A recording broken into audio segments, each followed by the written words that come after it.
वन्दे वत्सम आराधनार्थं स जगन्नाथ परम शिव भगवान की जय। देवादेवी श्री आदिनाथ भगवान की जय।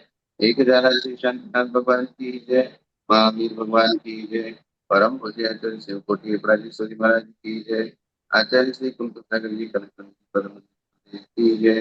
दिलवाड़ी माता की जय। श्रीमद जैन धर्म की जय। शाश्वती विराजमान वात्सल्य मूर्ति आचार्य भगवत श्री वैराग्यनंद जी गुरुदेव की जय। भगवान आपके श्री चरणों में बारंबार योग शुद्धि पूर्वक नमोस्तु करते हुए आपको सभी स्वाध्यायी आपसे विनती करते हैं कि हमारा मोक्ष मार्ग प्रशस्त हो, इसलिए देशना दीजिए। नमोस्तु नमोस्तु नमोस्तु भगवान। अभी बात चल रही थी हमारी वसतिका के उद्गम उत्पादन आदि 40 दोष, अर्थात भगवती आराधना पेज नंबर 246 उत्पादन दोष की बात चल रही है। उद्गम दोष जो श्रावकों के आश्रित होते हैं और उत्पादन दोष जो साधुओं के आश्रित होते हैं, अर्थात जिन दोषों को साधु करके उस वसतिका को उत्पन्न करवाता है। क्या? जी एक दोष वो जो श्रावक ने लगाए और एक दोष में जो साधुओं के माध्यम से हुए। अब इसमें ढाई, सबसे पहले ढाई की बात चल रही है। ढाई के 5 काम है। पहले पुराने जमाने में जो बच्चे को नहलाती थी, कोई उसे आभूषण पहनाती थी, कोई खेल खिलाती थी, कोई भोजन कराती थी, कोई सुलाती थी। इनमें से कोई एक कर्म करके प्राप्त की गई वसति का धात्री दोष से दूषित है। साधु ये दोष कैसे करेगा?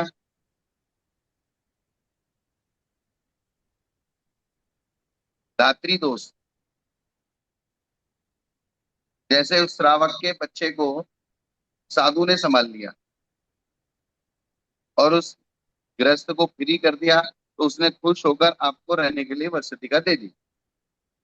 मतलब भोजन की जगह पर वसति का दे दी, इस प्रकार से लगा। हाँ, वो अगर भोजन दे दिया तो भोजन में धात्री दोष हो गया, और वसतिका दे दी तो वसतिका में धात्री दोष हो गया, और आपको उपकरण दे दिए तो उपकरणों में धात्री दोष हो गया। अच्छा। यही हुआ ना। जी बिल्कुल। दूसरा, अन्य ग्राम अन्य नगर या देशांतर में रहने वाले संबंधियों की कुशल वार्ता कहकर प्राप्त की गई वसति का दूत कर्म से के द्वारा उत्पादित होने से दूत कर्म दोष से दुष्ट है। अब पहले पुराने जमाने में कम्युनिकेशन के साधन कम थे, इसलिए भाई तुम विहार करते करते वहां उस देश में जा रहे हो, वहां हमारा रिश्तेदार रहता है, आप उसको एक समाचार कह देना। तो महाराज ने भी सोचा, उसने समाचार कह दिया तो उन लोगों को लगता है भाई हमारा समाचार लेके आया है, तो उससे खुश होकर उनको ठहरने आदि का स्थान दे दे। ये हो गया दूत दोष। अत्यधिक दोष साधु के द्वारा किया गया। समझ में आ रहा ना? जी जी बिल्कुल।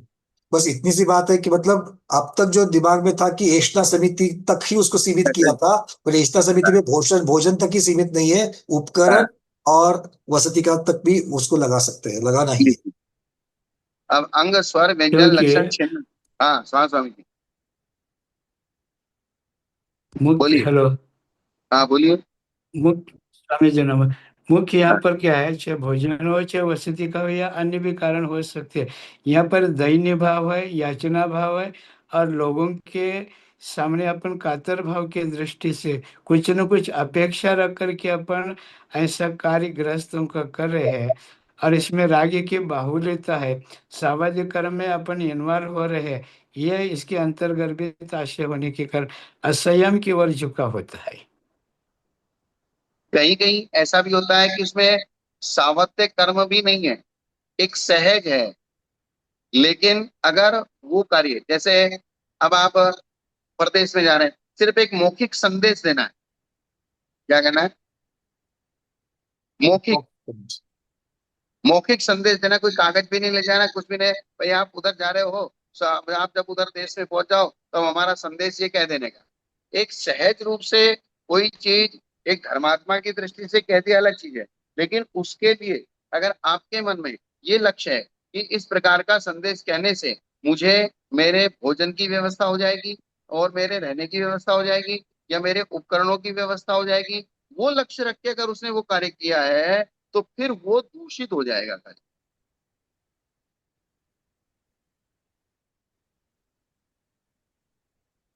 कहीं अगर एक धर्मात्मा सम्यक दृष्टि का समाचार कहीं दूसरी जगह अगर साधु ने पहुंचा भी दिया तो वो इतना बड़ा दोष नहीं है।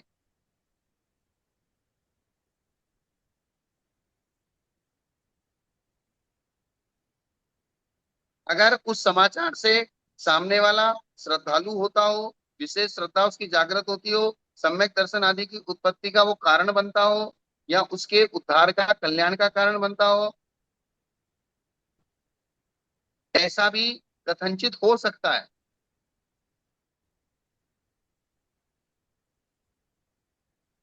क्या? अब तो उल्टा होता है स्वामी जी। हाँ स्वामी जी। श्रावक वहां जा रहा है, आओ हमारा कह देना, तुम्हारी सब व्यवस्था हो जाएगी। श्रावक कहता हाँ है महाराज आपकी कोई पहचान हो तो आप हमारी व्यवस्था करवा दीजिए। हाँ, अब उल्टा काम हो गया।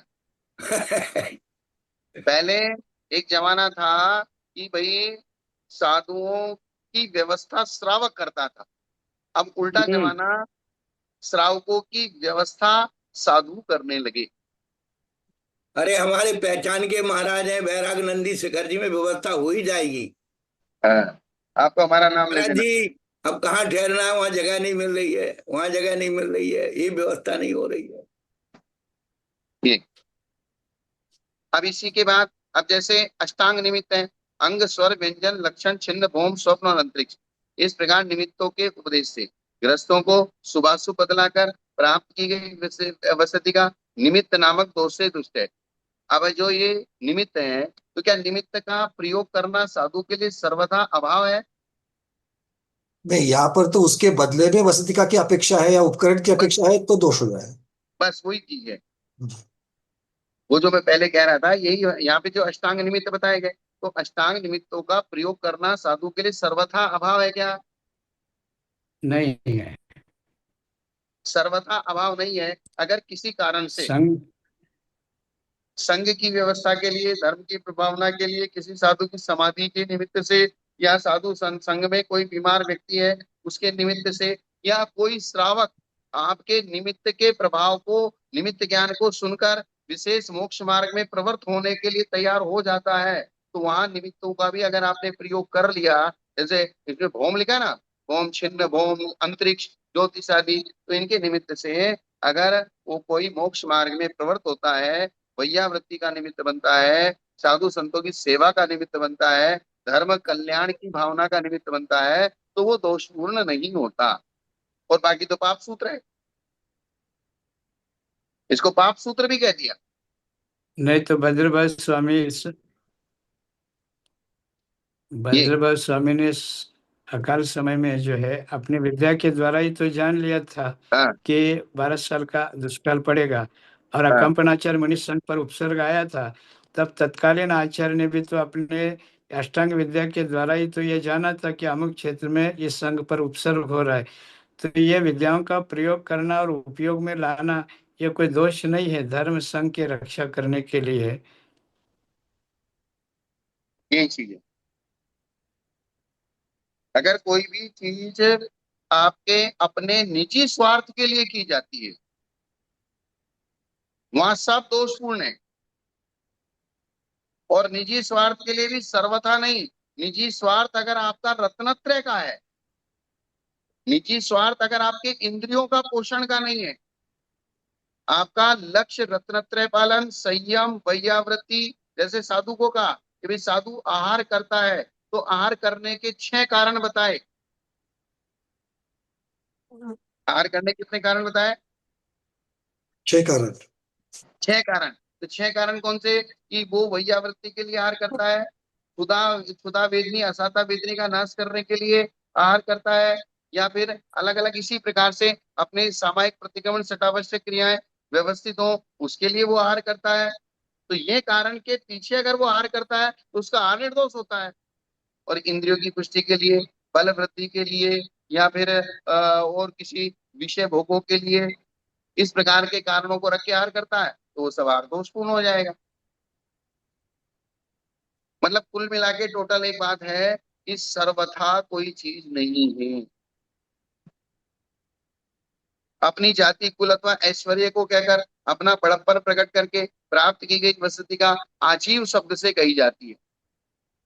भगवान सबको आहार देने और वसति देने से क्या महान पुण्य होता है, ऐसा ग्रस्त पूछे तो बोले नहीं होता। ऐसा कहने पर ग्रस्त प्रतिकूल वचन से रुष्ट होकर वसति का नहीं देगा तो इस विचार से उसके अनुकूल ही कहना कि बोले नहीं बहुत पुण्य होता है। मन में भावना क्या है कि अगर मैं इसके प्रतिकूल बोलूंगा तो ये नाराज हो जाएगा। यहाँ पर सबको आहार मतलब यहाँ पर जो दिगंबर जैन साधु उनको छोड़ करके बाकी के भी जो आजन साधु होते हैं उनकी भी चर्चा हो गई। हाँ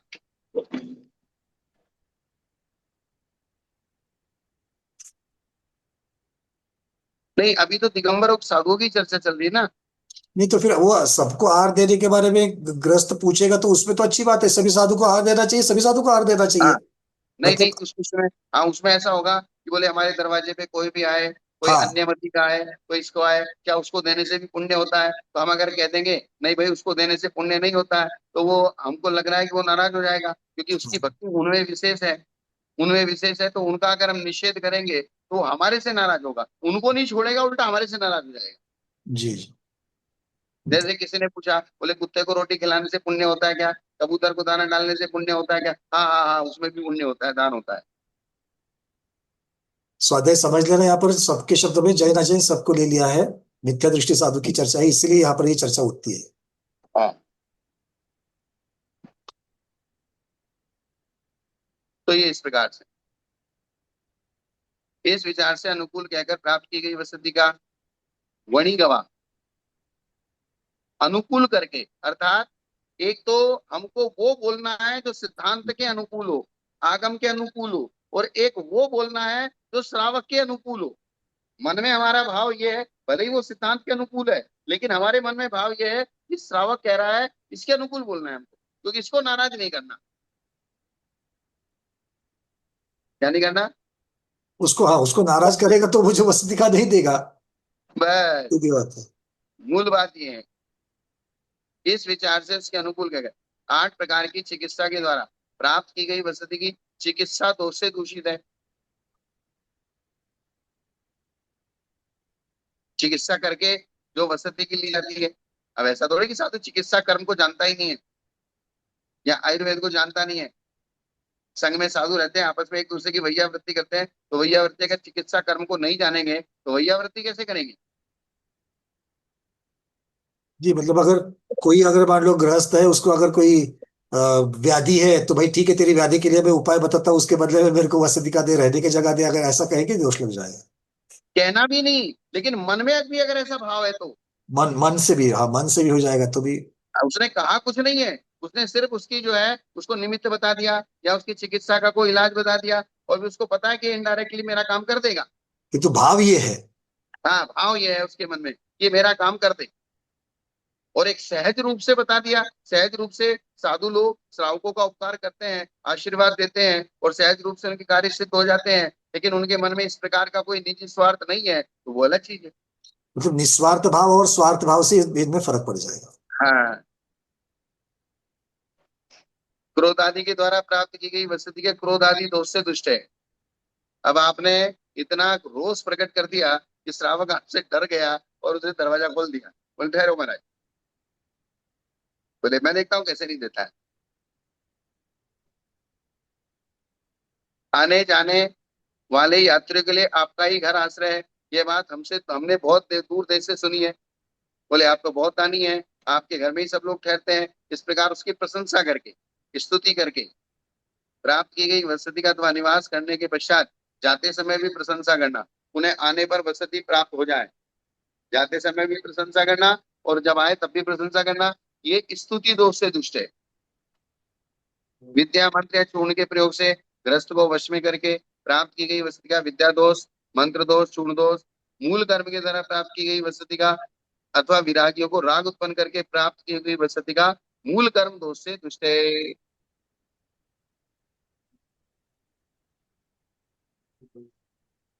मूल कर्म दोष ऐसा होता है कि वो एक तरीके से करिए बड़ा दोष गिना जाता है, महादोष में। छोटा मोटा दोष नहीं गिना जाता है। तो इस प्रकार से उत्पादन नाम के 16 दोष हुए। अब 10 ऐषणा दोष। 10 कौन से? ऐषणा दोष। यह वसति की योग्य है या नहीं है, ऐसी शंका करना संकित दोष है। अर्थात मेरे ठहरने के योग्य है या नहीं है, अभी तक मैं इसका पूरा निर्णय नहीं कर पाया हूँ। ये भोजन मेरे खाने योग्य है या नहीं है, ये मैं निर्णय नहीं कर पाया हूँ। ये उपकरण मेरे यूज करने योग्य है या नहीं है, ये मैं पूरा निर्णय नहीं कर पाया हूँ। जो वसति तत्कालीन सींची गई हो, लीपी गई हो, अथवा छिद्र से बहने वाले जल के प्रवाह से या जल पात्र के लुढ़काने से उसी समय लीपी गई हो, उसे मृक्षित कहते हैं।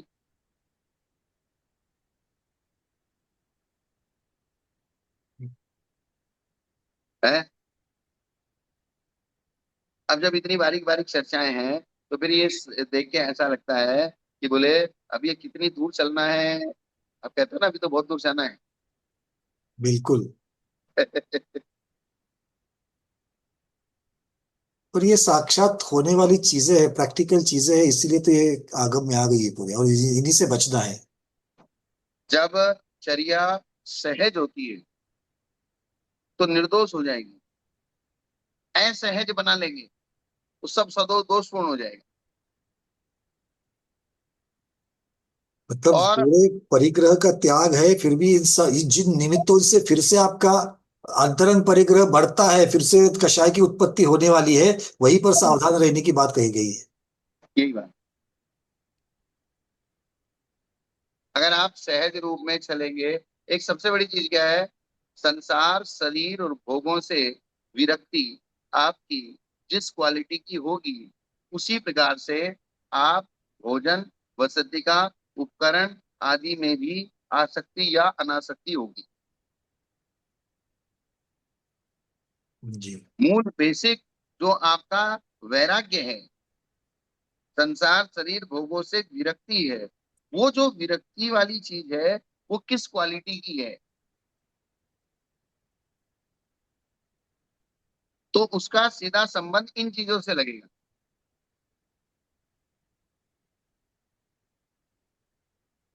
आ रही ना समझ में पंकज जी? जी क्लियर है भगवान, है? ये क्लियर है। अगर हम मतलब थोड़े भी क्योंकि निवृत्ति निवृत्ति नहीं हो सकती, इसलिए तो प्रवृत्तियां है, और प्रवृत्तियां है इसलिए समितियां दी गई है, और उन समितियों की क्रिया करते वक्त उन प्रवृत्ति की अपेक्षा से फिर से कषाय ना बढ़े, इसलिए सारी सावधानताएं अलग अलग प्रकार की दी गई है। क्योंकि साधुओं का मार्ग मुख्यता से निर्वृत्ति मार्ग है, जी। निवृत्ति मार्ग, और श्रावकों का मार्ग प्रवृत्ति मार्ग है। अपन पढ़ रहे थे कि द्वादशांग में जो उपास का अध्ययन है जी। वहां पर उसके उसके श्लोकों कितने पद है? उसके संख्या ज्यादा है, आचारांग से बहुत ज्यादा है, लाखों में है। आचारांग सबसे कम पद वाला आचारांगी है। सबसे कम वाला आचार्य 18,000 पद, और ये इसके लाख में है। लाखों करोड़ों में है बाकी सबके। जी। और दृष्टिवाद अंग के तो जो उसके 5 वेद हैं उनके भी अलग अलग लाखों करोड़ों में पदों की संख्या है। जी। और आचारांग सिर्फ 18,000 पदों का है। 18,000 पदों से आचारांग का वर्णन किया गया है। यहाँ प्रवृत्ति मार्ग है ही नहीं। मैक्सिमम निवृत्ति मार्ग, ये नहीं करना, ये नहीं करना, ये नहीं करना, करना नहीं करना, नहीं नहीं नहीं नहीं नहीं।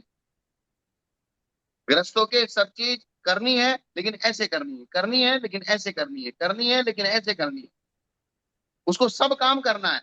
और साधुओं को कुछ भी नहीं करना, कुछ भी काम हो बोले नहीं ये नहीं करना, बोले ये बोले नहीं करना, बोले ये बोले नहीं करना, ये परिग्रह बोले नहीं चाहिए, ये चीज बोले नहीं चाहिए, शरीर बोले नहीं चाहिए, व्यवस्थाएं बोले नहीं चाहिए। बहुत नॉर्मल नॉमिनल। अभी कल हम त्रिलोक सारजी पढ़ रहे थे। त्रिलोक सारजी में पहले तो हम ये समझ रहे थे कि जितने भी अन्य मती साधु हैं वे 12वें स्वर्ग तक जाते हैं। जी। जैसे अन्य सोलह दंडी, मती साधु कौन से स्वर्ग तक जाते हैं? दंडी 16 पारिव्राजक की चर्चा है। हैं? दंडी पारिव्राजक की चर्चा कर रहे हैं आप?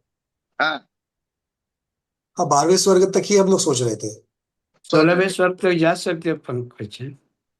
तो अब उसमें त्रिलोक सारजी में चर्चा है कि जो आजीवक नाम के साधु है और जो आजीवन। प्राय करके नग्न रहते हैं और कांजी भात ही खाते हैं, मतलब भोजन में भी कुछ नहीं लेते ज्यादातर, तो वे 16वें स्वर्ग तक जाते हैं। अब आजीवक की क्या? अपेक्षा से सूक्ष्म कर्तन होगा, आजीवक की अपेक्षा से 16वें स्वर्ग तक जा रहे हैं। लेकिन हम लोग यही समझते हैं ना सामान्य बस रूप से, भाई ज्यादातर। अन्य व्यक्ति 12वें स्वर्ग तक जाते हैं। जी, इस प्रकार से ही सोच रहे थे। उसमें भी पंकज जी 3 भेद है। हाँ, कुछ तो अन्य लिंगी 5वें स्वर्ग तक जाते हैं, कुछ 12वें हाँ, स्वर्ग तक जाते हैं। और अभी जैसे महाराज साहब त्रिलोक सार ग्रंथ का संदर्भ दे करके जो कह रहे हैं ना, वे हाँ, कुछ ऐसे दंडी साधु आदि है जो 16वें स्वर्ग तक जाते हैं। लेकिन उसके ऊपर जो नवग्रह का नव अनुदेश पंचानुत्र है, वहाँ दिगंबर मुनि ही जाएंगे।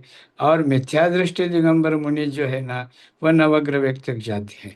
तो जी 16वें स्वर्ग तक अन्य लिंगी जाने में कोई अपवाद नहीं है। जी ये बात है। अब मेरा कहने, मैं क्या कहना चाह रहा था यहाँ पे, मैं इस चर्चा को क्यों लाया, उसका रीजन भी बताना है ना मुझे। जी, प्रवृत्ति निवृत्ति की चर्चा हो रही थी। प्रवृत्ति और निवृत्ति की चर्चा होती है, तो वहां 16वें स्वर्ग में शुक्ल लेशा है।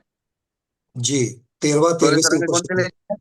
13वां और 13वें से शुक्ल। ऊपर शुक्ल। हाँ, तो शुक्ल 12वें स्वर्ग से ऊपर जो है शुक्ल लेशा चालू हो जाती है।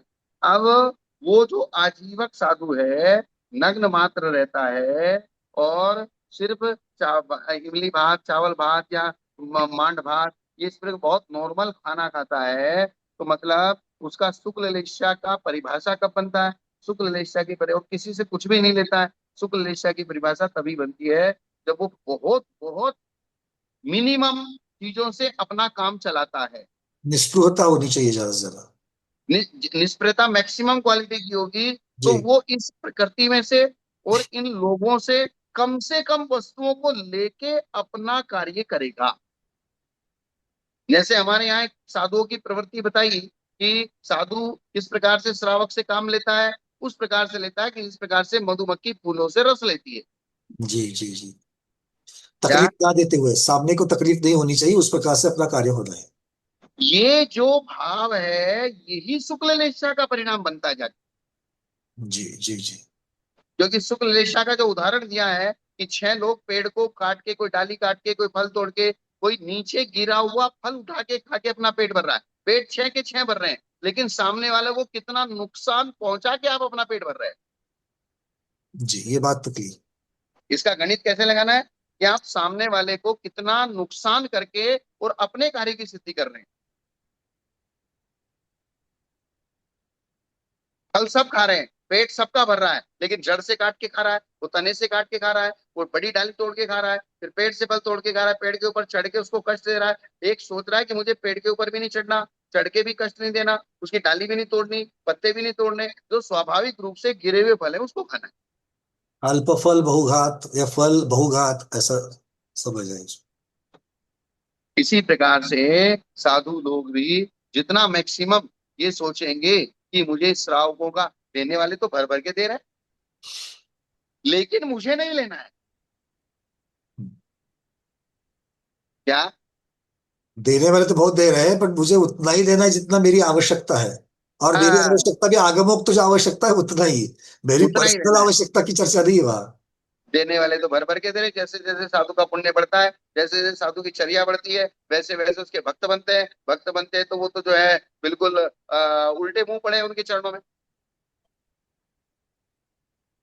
उनको तो कोई ये भी, और अंध भक्त हैं, वो अगर वो किसी भी प्रकार की कोई भी वस्तु मांगे तो सब प्रकार की उनकी इच्छा पूर्ति करने के लिए तैयार है, क्योंकि वो इतने प्रभावित हैं।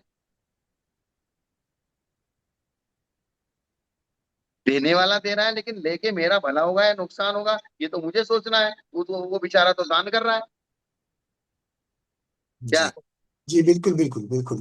अपनी है? भूमिका, और ये सबके लिए है, अपनी अपनी भूमिका के अनुसार है। व्रति को भी तो सोचना है, ये सिर्फ महाव्रत हाँ, की चर्चा नहीं है, अनुव्रति को भी तो सोचना है। नहीं तो प्रतिमाएं लेकर के।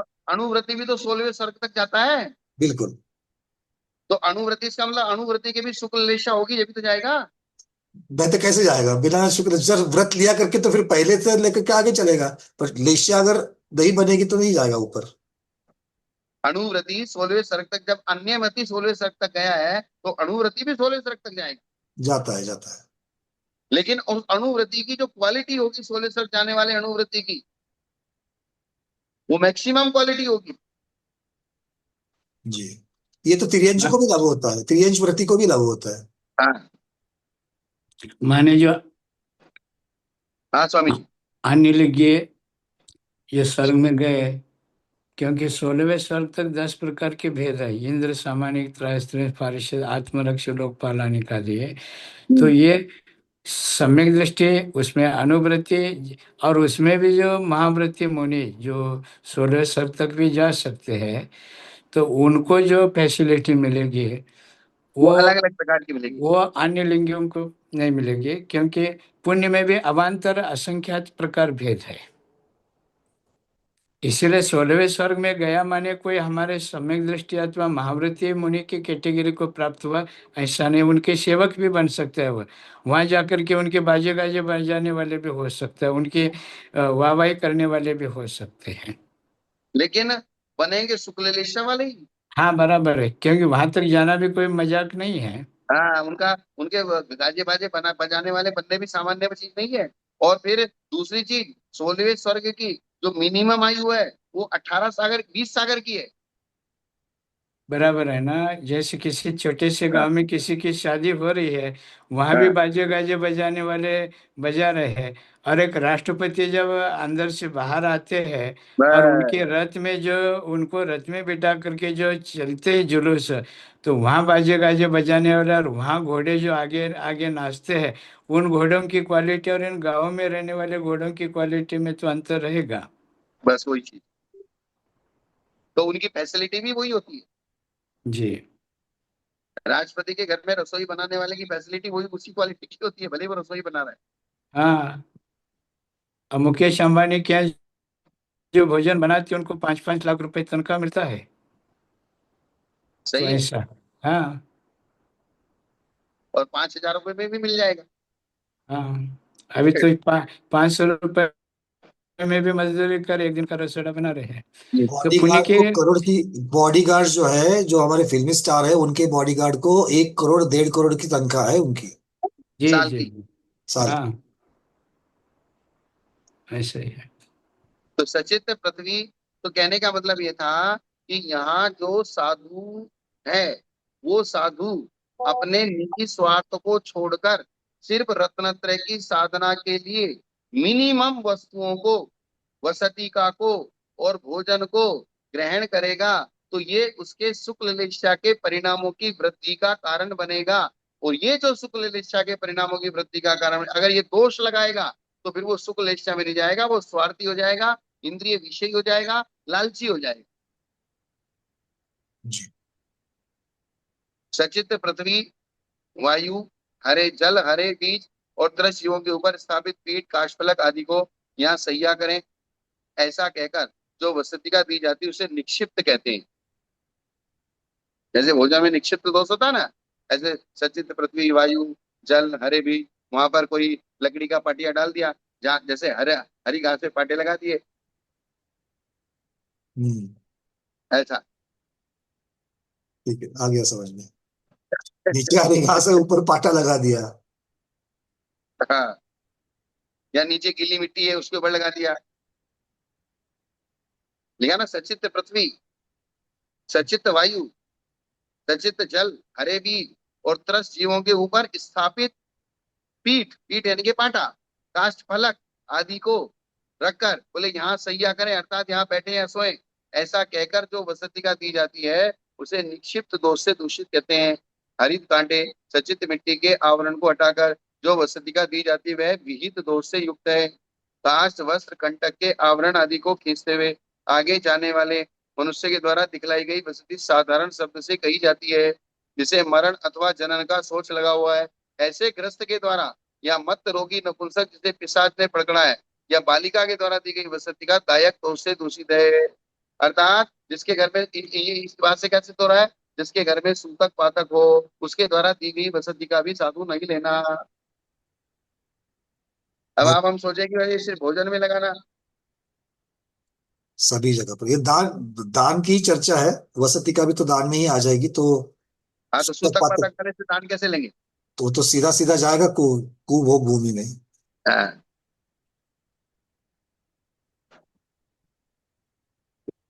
ये लिखा ना, जिसे मरण अथवा जन्म का सोच लगा हुआ हो, ऐसे ग्रस्त के द्वारा, या मत, मत यानी कि शराबी, मस्तवाल। या रोगी, या नपुंसक, या जिसे पिशाच ने, भूत ने पकड़ा हुआ हो, तो इन लोगों के द्वारा लिया गया निर्णय व्यवस्थित नहीं होता। इनके लिए मना क्यों किया गया? शराबी, रोगी, नपुंसक, या जिसको भूत ने पकड़ा हुआ है और वो परेशान हो रहा है, उसने अगर कोई आपको ठहरा दिया है तो वो संशयित है। जब घर के लोग, सही लोग, जैसे उन्होंने कहा था, छोटा बच्चा है, उसके द्वारा उसने कह दिया, आ जाओ महाराज, आ जाओ महाराज, ठहर जाओ, घर के अंदर आ जाओ, या किसी अन्य बंदी को कह दिया, उसने तो सहज रूप से कह दिया, लेकिन घर वाले उसको बाहर निकाल देंगे, बोले नहीं, इसको क्यों बुलाया अंदर? इसलिए निर्णय आपका समझदार के द्वारा ही होना चाहिए। चाहे आपके भोजन का निर्णय हो, चाहे आपके वसति का, चाहे आपके उपकरणों का, वो निर्णय समझदार करेगा। रोगी व्यक्ति नहीं करेगा, नपुंसक नहीं करेगा, मत नहीं करेगा।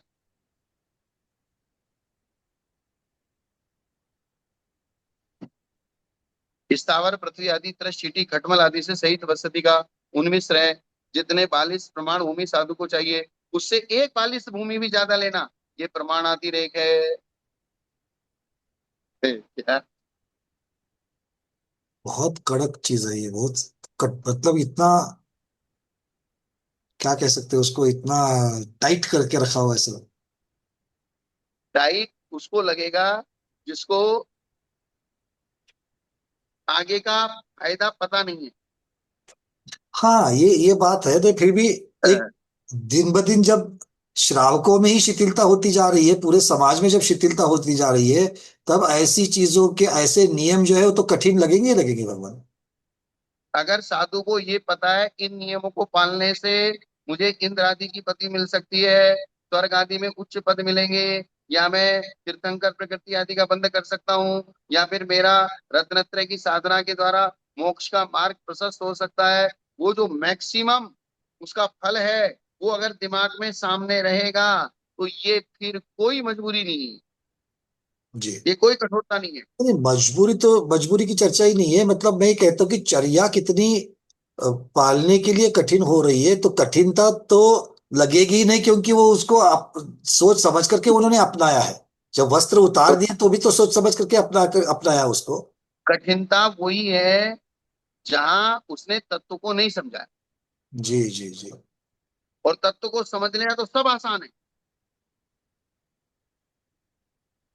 और यह मैं ये वसति। सोच रहा हूँ कि अगर दो साधुओं का समूह जा रहा है तो उनके लिए ये चीजों का पालन करना, और एक आचार्य के लिए जो 20-25 साधुओं का संग लेकर के चलते हैं, तो इतनी हाँ, बड़ी व्यवस्था करनी है, उसके लिए कितने सारे ये सब चीजों को क्रॉस चेक करते हुए, उसको इंश्योर करते हुए चलना है। ये कितनी बड़ी बात हो जाती है, मतलब एक श्रावक को वही। ये सारी चीजें समझ में ही नहीं आती है। हम्म। बड़ा संघ, बट बड़े संघ के पीछे की ये जो सारी चीजें हैं वो भी बहुत महत्वपूर्ण। इसलिए शास्त्र में पढ़ना और उनको प्रैक्टिकल फॉलो करना। तो इसके ऊपर थोड़ा चिंतन करे श्रावक, तो फिर अपने आप साधु के प्रति तो सम्मान भावना है तो और भी बढ़ जाती है।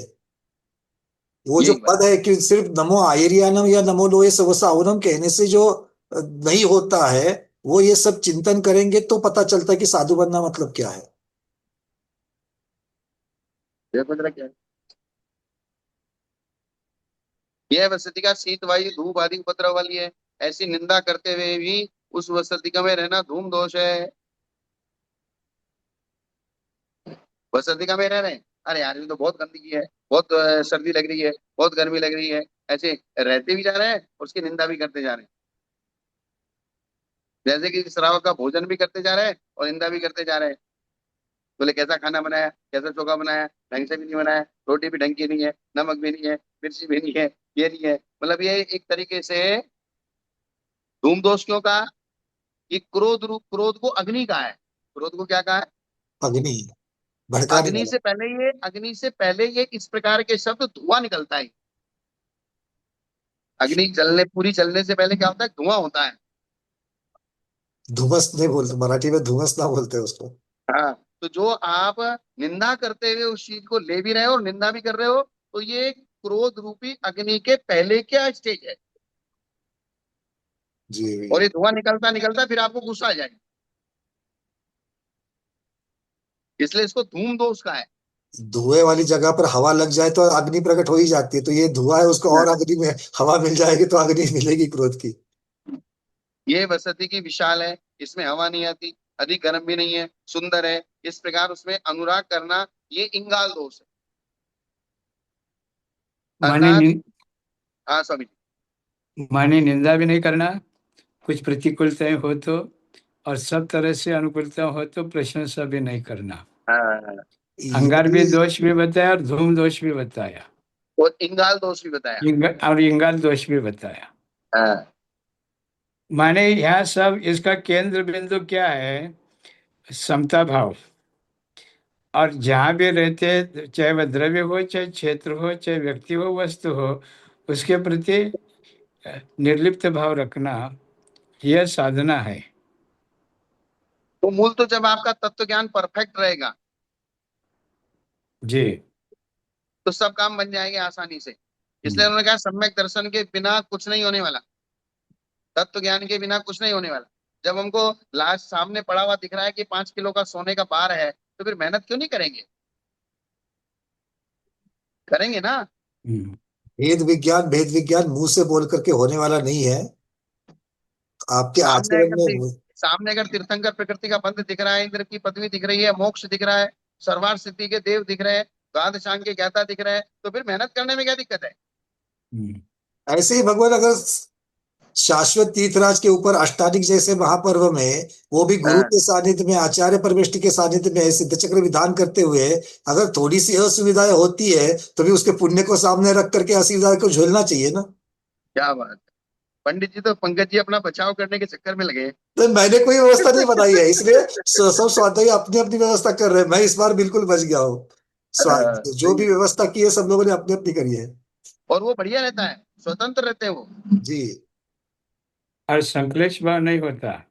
और संकलित भाव नहीं रहता, और कोई व्यक्ति अपने आप अपनी व्यवस्था करता है तो उसमें कुछ कम ज्यादा भी हो जाता है तो उसको संतोष रहता है, सहन करता है, वो सहन करता है। वो सहन करता है। लेकिन अगर दूसरे ने की है और उसमें कम ज्यादा होता है तो वो सहन सहन नहीं करता है। इसीलिए भगवान बैठक व्यवस्था में भी जो पहले आए पहले पावे, इस प्रकार से है। एक जगह जो बैठा हुआ 8 दिन वही बैठेगा, ये भी नहीं हम बनाने वाले हैं। हाँ, हर रोज हाँ, जल्दी आएगा वो आगे बैठेगा, जिसको बस लेट हो जाएगा वो धीरे धीरे पीछे पीछे बैठते जाएंगे। सही है। वसति इन दोषों से रहित होनी चाहिए। साधु को देख रहे हो कि आहार, औषध, वसति, संस्तर, उपकरण आदि दाता की जिन मार्ग विरुद्ध क्रियाओं से उत्पन्न होते हैं वे उद्गम दोष कहलाते हैं। और ये मार्ग विरुद्ध जिन क्रियाओं से भोजन आदि बनाए जाते हैं वे 16 उत्पादन दोष होते हैं। इसमें ये लिख दिया, लेकिन यहाँ साधु के द्वारा मार्ग विरुद्ध चर्या करके जो भोजन आदि उत्पादन कराया जाता है वो उत्पादन दोष। ये 32वीं आधा कर्म रूप होने से दोष कहे जाते हैं। यदि के भोजन आदि के लिए 6 गाय के जीवों को बाधा देना अथवा ऐसे कारण से उत्पन्न भोजन आदि।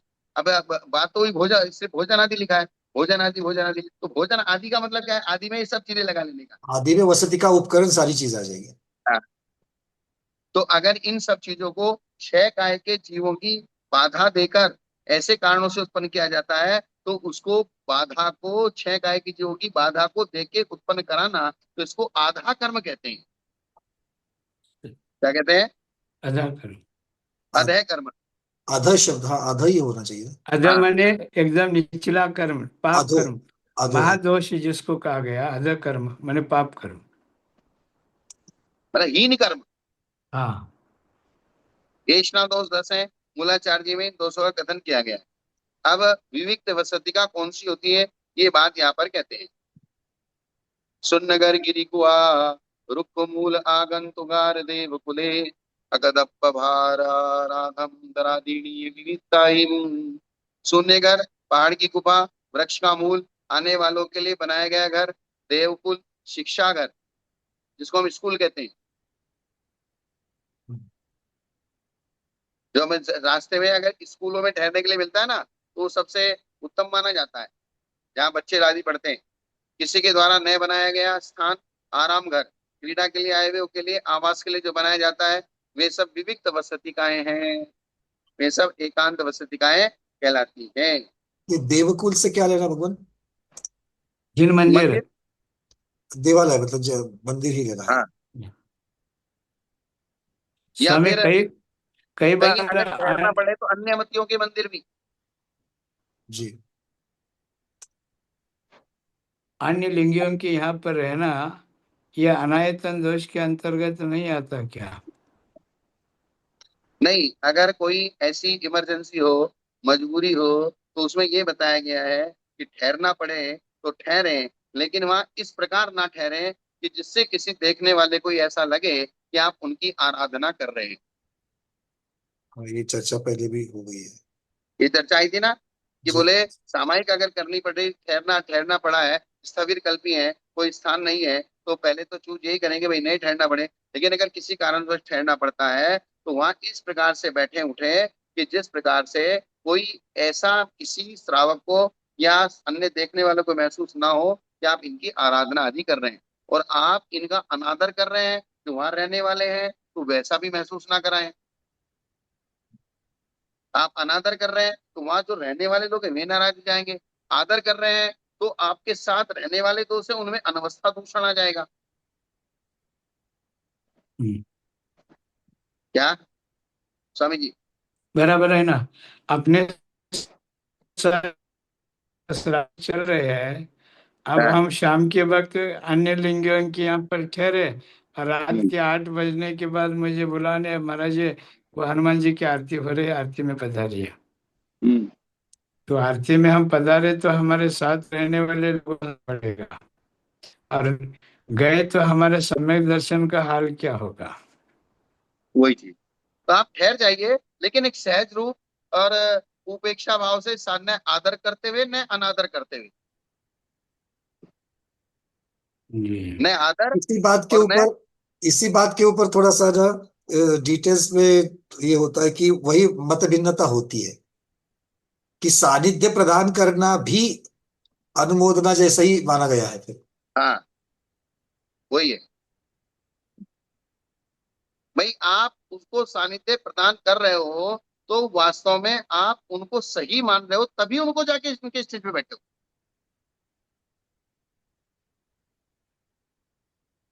पर ऐसी ऐसी परिस्थिति में क्या कहे, किस तरीके से समझाए? समझाना नहीं है आपको, अपनी चतुराई। चतुराई से हाँ, बचना है। चतुराई से बचना है। समझाने की बात नहीं है। आप चतुराई से बच सकते हैं कि सामने वाले को बुरा भी ना लगे, सामने वाले का। लेकिन अगर आप वहां स्टेज पे जाके बैठ गए, तो ऐसी, जैसे हमारे गुरु जी पदमनंद जी महाराज हैं, हमेशा इस प्रकार के कार्यक्रमों से बहुत बचने की कोशिश करते थे शुरू से ही। कि बोले हमको किसी अन्य मति के साथ बैठना उठना, किसी अन्य मतियों के साथ उनके कार्यक्रम में जाना आना, तो बोले हमारा क्या मतलब है, हम जाएंगे बैठेंगे उठेंगे, हमारे साथ रहने वाले जो 10 श्रावक हैं, क्या पता उनके मत की कौन सी बात चलते 2 घंटा में बैठे कौन सी किसके दिमाग में उतर जाए और वो मिथ्यादर्शी हो जाए। बातें तो सभी के पास है ना, और शब्दों का जाल सभी के पास है, तर्क वितर्क सभी के पास है। और अगर नहीं होते तो उन सबके बीच में लोग फंसते क्यों जाके?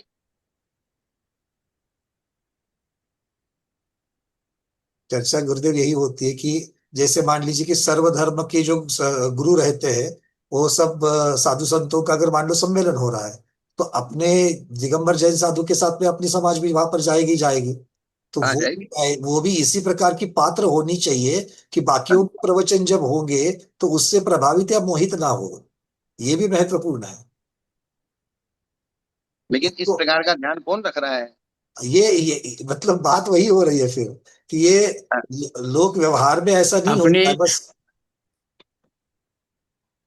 हाँ, बोलिए स्वामी जी। अपनी यशोगाथा के लिए, अपनी यशोगाथा के लिए सभी धर्म संप्रदाय के बीच अपनी भी ख्याति होगी, इस वजह से अगर जा रहे हैं और वहां पर जिन शासन की प्रभावना का उद्देश्य ना हो, तो वो जो है सम्यक्त को भी बाधित करने वाली क्रिया है। वहाँ जिन शासन की बात तो कुछ रखे नहीं और एक दूसरे की प्रशंसा में लग गए, तो वहां पर जो क्या अन्य दृष्टि संस्था, अन्य दृष्टि प्रशंसा चल रही है, पर सिर्फ माने सम्यक दर्शन के हमने जरूर कराया और केंद्र हमने बना दिया लोगों के बीच, लोकेशन है कि वहाँ हो, तो फिर कम है, संभावना तो वहां पर नहीं है। तो यही भगवान बात इसलिए लिखा है कि बोले मजबूरी से जाना पड़े तो क्या करें। अब मजबूरी से जाना पड़े, लोक व्यवहार के सिस्टम से जाना पड़े, कभी कोई ऐसी स्थिति परिस्थिति हो तो बहुत अपने आप को सीमित करके रखना, किसी के ऊपर भी गलत प्रभाव ना पड़े ऐसा ध्यान रखना। एक सामान्य इस प्रकार से और दृढ़ संकल्प अगर है तो फिर कोई समस्या ही नहीं है। जैसे वज्रकर्ण ने कहते भाई मैं राजा को भी नमस्कार नहीं करूंगा तो नहीं करूंगा, मुझे नहीं करना तो नहीं करना, भले मेरा राज्य चला जाए चाहे कुछ भी चला जाए। भगवान, ये तो जैन अजैन की बात नहीं है, ये तो आजकल पंथवाद की भी बात हो गई है। आर्षवाद की अगर आगम के अनुसार जो चलने वाला है, अगर सामने से मंच से ऐसी चीजें बताई जा रही है जो पंथ को पोषक करती है किंतु आगम के विरुद्ध है, तो उससे भी प्रभावित होकर के फिर आज और फिर भी हम वहां जाके बैठे हैं। फिर इसकी भी चर्चा होनी चाहिए ना थोड़ी सी। इसलिए सबसे बड़ी चीज ये है कि अगर आपके अंदर थोड़ा सा भी ख्याति लाभ पूजा या फिर थोड़ी सी शर्म ये रहेगी कि नहीं भाई लोग क्या सोचेंगे, लोग क्या कहेंगे, बस लोग क्या कहेंगे ये बात आते ही सार सब काम गड़बड़ हो जाएगा। इसी चीज के लिए एक सूत्र दिया है हमारे आचार्यों ने और सब पढ़ते हैं उस सूत्र को। बोले कौन सा सूत्र दिया है? तो है ना, मैं मुझे चक्रवर्ती का पद मिले और जैन धर्म ना मिले, जिन धर्म विनिर्मुक्तो माँ भुवम चक्रवर्ती भी दर्शन पाठ चाचे करते। टोपी दरिद्रोपी जिन धर्मानुवासिता। जी। अब इस सूत्र की गंभीरता को समझ लीजिए। बोले मुझे चक्रवर्ती का वैभव मिले और जिन धर्म के अनुसार चर्या ना मिले, जिन धर्म के आगम के अनुसार व्यवस्था ना मिले, तो मुझे चक्रवर्ती पना नहीं चाहिए। मुझे रूखी रोटी खाना पसंद है, लेकिन अगर जिन धर्म से अनुवासित है तो इस बात में सब कुछ आ जाएगा। जितने भी आप प्रश्न हो रहे हैं ना, जी जी, बहुत बढ़िया। ये दर्शन पाठ अगर में आप आता है, इसको बोलते भी है गंभीरता सब से लोग। चिंता है। दर्शन पाठ में आता है, बोलते भी है सब लोग। हाँ सब लोग बोलते हैं। कोई कहे नहीं वही है, तो हम कहीं ना कहीं लोभ में आते हैं, कहीं ना कहीं ख्याति लाभ पूजा में आते हैं, कहीं ना कहीं शर्म में आते हैं, कहीं ना कहीं भय में आते हैं। इस कारण से हम उन लोगों के बीच में घुस जाते हैं या अनुमोदना कर देते हैं, नहीं चाहते हुए भी कर देते हैं। लेकिन अगर ये भाई नहीं, मुझे मुझे रूखी रोटी खाना पसंद है, लेकिन आगम के विपरीत कोई बात करेगा मुझे नहीं चाहिए, मुझे नहीं जाना है, तुम जानो, तुम्हारा काम जाने, नहीं तो नहीं। इसलिए तो सूत्र है जिन धर्मान वाशिते चाचे टोपी दरिद्रोपी चक्रवर्ती, यानी कि चक्रवर्ती का वैभव मिले तो नहीं चाहिए। साधारण बात क्या है, चक्रवर्ती से बड़ा क्या होता है इस मनुष्य लोक में?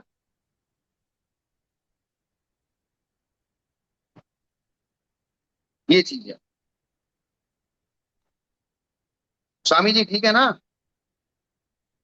शायद संपर्क टूट गया उनका। वीडियो अच्छा, नहीं दिख वीडियो नहीं दिख रहा है। तो आराम घर क्रीड़ा करने के लिए आए हुए क्या बात? इसमें रहने में कोई दोष नहीं है कहते हैं, जो विविक्त वसति का होती है। कल हो बोलो झंझा वामो संकरो मम किंचे जान जैन विगादो नथी विविधताय वसदीये। विविक्त वसतिका में कलह, शब्द बोलता, संकलेश, चित्त का व्यामोह, अयोग्य असंयम के साथ संबंध, यह मेरी ऐसा भाव तथा ध्यान और अध्ययन में व्याघात नहीं होता है। जो विविक्त वसति का होती है, एक तो उसमें कलह नहीं होता, बहुत शब्द बार बार बार कोई कुछ बोल रहा है, कोई कुछ बोल रहा है, जैसे कोई सब्जी मंडी चल रही है। संकलेश नहीं होता, चित्त का व्यामोह नहीं होता, अयोग्य असंयम के साथ संबंध नहीं होता, और ये मेरी है ऐसा भाव भी नहीं होता। स्वामी जी, अभी जो आपने चर्चा की ना, हाँ समझिए। आपकी चर्चा का सम्मान करते हुए एक और भी बाजू है कि हाँ ठीक है। हमारे हमारे यहाँ पर जो ऋषि यति मुनि अनगार चतुर्वेद संघ है, हाँ उसमें भी जो स्व समय और पर समय के ज्ञाता है, हाँ लोकगीता जन्म में है, वाक पटुता है और अपने शासन का अच्छी तरह से जो क्या है, ज्ञानी है और श्रद्धालु है, ऐसे ही मुनि वादी मुनि की कोटि में आते हैं। और हम्म। और अपने प्रभाव से अगर अन्य धर्मियों को अपन प्रभावित कर सकते हो, तो बहुत सारे लोग जो कि विधर्मी लोग भी जैन धर्म में समाहित हो सकते हैं, जैनत्व स्वीकार कर सकते हैं। बहुत सारे ऐसे ब्राह्मण मुनि हो चुके हैं जिन्होंने जैन धर्म शासन करके बड़े बड़े ग्रंथों को लिखा है ना। तो आत्मा प्रभ ये ज्ञान तपो जिन पूजा विद्या विद्यातिशय जन धर्म, ये भी अमृत चंद्र आचार्य ने बताया। अगर अपने पास इस प्रकार का सामर्थ्य हो तो अज्ञान तिमिर व्याप्ति मपाकृति यथा है तुम जिन शासन महात्म्य प्रकाश सात प्रभाव। तो इसका मतलब ये हुआ स्वामी जी, इस आपकी आवाज कट गई। जो समर्थ जो समर्थ मुनि है ना, हो समर्थ जाए। मुनियों के द्वारा अन्य लिंगों के बीच में, हाँ अन्य लिंगों के बीच में, इसीलिए हमारे यहाँ पर यह भी बताया ज्ञान कमी होते हुए अन्य लोगों के साथ वाद विवाद करे, शास्त्रार्थ करे, तो उसके लिए प्रायश्चित ग्रंथ में दंड लिखा गया है। तो इसका मतलब क्या हुआ स्वामी जी? इसका ये भी मतलब है ये हुआ, इसका मतलब इसका। ये हुआ, हाँ, इसका मतलब ये हुआ कि जब हम किसी अन्य के मति के स्टेज पे जाएं, तो वहां जो लोग हैं वे अगर हमसे ज्यादा प्रभावशाली हैं, तो हम उन्हीं का प्रभाव बढ़ाएंगे। और अगर हम उनसे ऊपर बढ़ के हैं फिर जाएंगे, तो फिर हम उनको प्रभावित अपने करेंगे। धर्म के प्रभाव में ला सकते हैं। जी ये बात है। तो अगर हमारे अंदर योग्यता नहीं है जी। और कम है, मान लीजिए मेरे पास अभी यहाँ 25 साधु हैं, 30 साधु हैं, 40 साधु हैं, किसी अन्य मति का कार्यक्रम चल रहा है और उनमें कोई बहुत पहुंचे हुए उनके महाराज आ रहे हैं या साधु आ रहे हैं या बाबा आ रहे हैं, तो हम सब अगर जाएंगे भी तो उन्हीं का मान बढ़ेगा, हमारा नहीं बढ़ेगा, जैन धर्म का नहीं बढ़ेगा। और अगर हम पावरफुल हैं उनसे भी ज्यादा, तब उनका मान नहीं, फिर वो हमारी वजह से उस सभा की कीमत बढ़ेगी। तो इसका मतलब किसको जाना? समर्थ को जाना। उनका समर्थ करिए। हमारी भीड़ बढ़ा के उनका सम्मान बढ़ाने के लिए नहीं जाना। जी यही कहना है ना आपका? जी जी, यही बात है। जी माने जी। सर्वधर्म समभाव ये भावना से नहीं जाना, सर्वधर्म सद्भाव की भावना से जाना। समभाव और सद्भाव इन दोनों में अंतर है स्वामी जी। बिल्कुल। लेकिन अगर हम कमजोर हैं तो कमजोर को नहीं जाना। जी सीधी सीधी सी बात हमको आपके बातों से ये समझ में आ रही है कि हमको कमजोर बन के नहीं जाना, जाना तो पावरफुल समुद्र भद्राचार्य बन के जाना। जी। स्वामी जी आप सलुम्बर में चतुर्मास किए हैं अपने गुरु जी के पास, तो हाँ हाँ, किया। उसके बाद ये लगे हाथ हम लोगों का चौमासा हुआ था, तो वहां पर शक्ति गायत्री पीठ के द्वारा एक बहुत बड़ा आयोजन था, लगभग 6-7 हजार लोग जुटे थे। तो हम्म, वहाँ के कुछ लोग निमंत्रण देने आए, तो हमारे जैन लोग कहने लगे महाराज जी आप जाना मत वहां पर। हम्म, तो क्यों? तो बोले कि उन लोगों के बीच में आप क्या चर्चा करोगे, क्या उन लोगों की बात आप कहोगे? तो हम्म, कनक नंदी महाराज जी ने कहा कि आप ऐसा क्यों कह रहे? तो बोले वहाँ प्रज्ञा पुराण के ऊपर वहाँ सम्मेलन चल रहा है, 3 दिन का आयोजन है। तो महाराज जी ने कह दिया भाई मैं प्रज्ञा पुराण पर बहुत अच्छा जो क्या है अध्ययन कर चुका हूँ। गुरु जी सिर्फ एक ही श्लोक पर महाराज जी ने जो कि 1.25 घंटे तक प्रवचन दिया था। तो उन लोगों को पता लगा कि हमारे जैन साधु बहुत बहुत अन्य क्षेत्र में अन्य लिंगियों के अन्य धर्म आगम उनके जो भी है उनका भी अध्ययन किए हुए होते बहुत प्रभावित हो गए, 4 महीने आते रहे, बाद में जुड़े रहे वो। तो लेकिन ऐसे उसमें ही, समर्थ साधु हो तो जाने में कोई दिक्कत नहीं। और उसमें ही अगर कोई मेरे जैसा छोटा मोटा साधु चला जाए तो अपनी हिंदी करा के आ जाए। हाँ तो वो बात भी मैं आप सबके बीच में जो क्या नहीं बोलूंगा आपको, 219 लोग आपके पंकज भाई के इस वेबिनार में है, तो ऐसा क्यों बोले? तो उन्होंने पिछला कुछ अनुभव बता दिया कि ऐसा ही कार्यक्रम उन्हीं के सभा में एक बार हो रहा था। तो हमारे एक साधुओं को हम लेकर के गए, लेकिन उनके सामने हमारे साधु कमजोर पड़ गए। कोई अच्छा ढंग से प्रस्तुति नहीं हो पाई, तो डर हम लो लोगों नहीं। को शर्म आने लगी, हाँ, शर्म आने लगी बोले, तो तो ये ऐसा ऐसा नहीं होता होना है। चाहिए। तो अगर ऐसा हो तो इसलिए उन्होंने जो प्रायश्चित शास्त्र में लिखा है कि बोले अगर आप किसी अन्य मती के सामने अपने जैन धर्म का झंडा नीचे करवा के आ गए, सारा यानी कि अपनी हिंदी करवा के आ गए, तो आप अपने गुरु साहब के प्रायश्चित तो आपने जैन धर्म का नुकसान कर दिया। जी। अब हमारे ज्ञानमती माता जी जो है ना, अनेकों बार संगोष्ठी रखती है, उसमें अन्य लोगों के कॉलेज के विश्वविद्यालयों के प्रोफेसर जो अन्य लिंगी होते हैं उनको भी बुलाते हैं, बड़े बड़े सुलझे हुए विद्वानों को बुलाते हैं। तो वो विद्वान जो क्या है, हमारे माता जी से प्रभावित, जैन धर्म वही का चीज। खोज देने, literature माता जी के जैन धर्म की कोटेशन प्रस्तुत करते। तो ऐसे प्रभावशाली व्यक्तित्व कोई कार्यक्रम रखे तो उसके कुछ परिणाम सकारात्मक सामने आते हैं और अन्य लोग वही। प्रभावित होते हैं। हाँ, तो सामान्य लोगों को ऐसी सभाओं में नहीं जाना। सीधी सीधी जी। सी उसका सॉल्यूशन क्या है? सामान्य लोगों को, सामान्य आदमियों को, सामान्य ज्ञानियों को ऐसी सभाओं में नहीं जाना, और जाना है तो बहुत महत्वपूर्ण, और जिन्होंने अन्य मतियों के ग्रंथों को पढ़ा हो और वाद विवाद करने में समर्थ हो, कोई भी वहां प्रश्न उत्तर हो तो उसका जवाब देने में समर्थ हो और अपना वर्चस्व रखते हो, तो जाना। और जिससे जैन धर्म की प्रभाव ना हो, जैसे समुद्र भद्राचार्य हो, चाहे अकलंक सही स्वामी बात। हो, चाहे जो है पूज्यपाद आचार्य हो, ये इस प्रकार के जो प्राचीन आचार्य थे, जो वे कहीं भी हो तो ढोल बजा के बोलते थे, बोले आ जाओ किसको आना है। जी।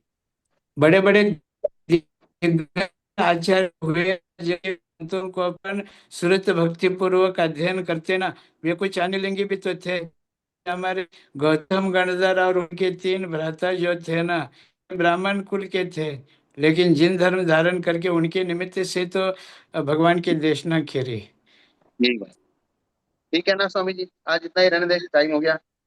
जी। 200, पंकज जी कुछ कह रहे हैं? नहीं 234 का था तक। हाँ बोलिए बोलिए पंकज जी। नहीं, मुझे बस वही, आप जो पात्रता की और प्रभाव की बात कर रहे थे, मुझे वो गुड़ और मिट्टी का, जो गुड़ के ऊपर जो मिट्टी चिपक जाती तो गुड़ के जैसे वो मिट्टी मिट्टी भी मीठी हो जाती है, मतलब जिसके पास ज्यादा पात्रता है वो दूसरे को प्रभावित कर देता है। ये सब द्रव्य में हमें वहां पर भी दिखाई देता है। ये दिमाग में आ रहा था, बस वही शेयर कर रहा नहीं था। नहीं, सही है सही है। अगर आप गुड़ की तरह हैं और सामने वाले मिट्टी की तरह है तो जाइए, अगर तो नहीं आप जाना मिट्टी की चाहिए, तरह है और सामने वाला गुड़ की तरह है तो नहीं तो फिर जाना गड़बड़ चाहिए, हो जाएगी। तो नहीं जाना चाहिए। चलिए, आज के स्वाध्याय को गुरुओं के श्री चरणों में बारंबार नमोस्तु वंदनामि इच्छा कर करते हुए यही पर समापन करते हैं। जैनम जयतु शासनम, जैनम जयतु शासनम, जैनम जयतु शासनम।